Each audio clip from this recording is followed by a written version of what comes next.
Елдегі ең қымбат тариф Жамбыл облысында екен. Бір емес бірнеше ауыл тұрғындары 1 киловатт үшін 27 теңге төлеуге мәжбүр.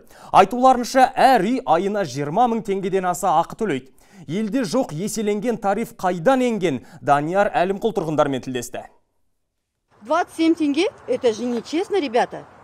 На самом деле нечестно. Почему мы так должны платить? Шайқорық ауылы тұрғындары тұтынатын тоқтың әр киловатына 27 теңге төлейміз деп жыларман. 2 жылдан бері елде жоқ ерекше тариф қалтаға салмақ салды дейді. Оның үстіне себеп айтуы тиіс серіктестіктің жиі ауыса беретіні алаңдатып отыр. Холодильнигimiz күйіп жатыр, телевизорлер күйіп жатыр. Әкімшіліктен ешқандай жәрдем жоқ. 14 мың, 16 мың, қыстың күндері 18 мыңға дейін төледік. 27, почти 26-та 76 теңге.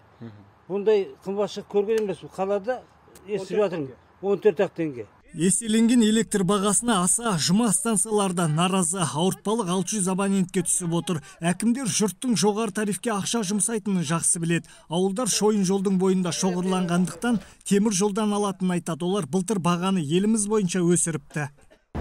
Электр желілерін, трансформаторын полный ауыстыруымыз керекпіз. Содан кейін ғана біздің жаңағы аудандық рес қабылдаймыз деп бізге уәдесін беріп отыр. Атқамінерлер ауылдарда аудандық желіге қосу үшін жаңа жоба жасап жатыр. Тоқ желісін толық тартуға аз ақша кетпейді, сондықтан облысқа иек артуға мәжбүрміз дейді. Оның қашан шешілетіні белгісіз. Сондықтан қалтаны қаққан жарық бағасы қымбат қалпында қала бермек. Данияр Әлімқұл, Айбат, жаңалықтар қызметі.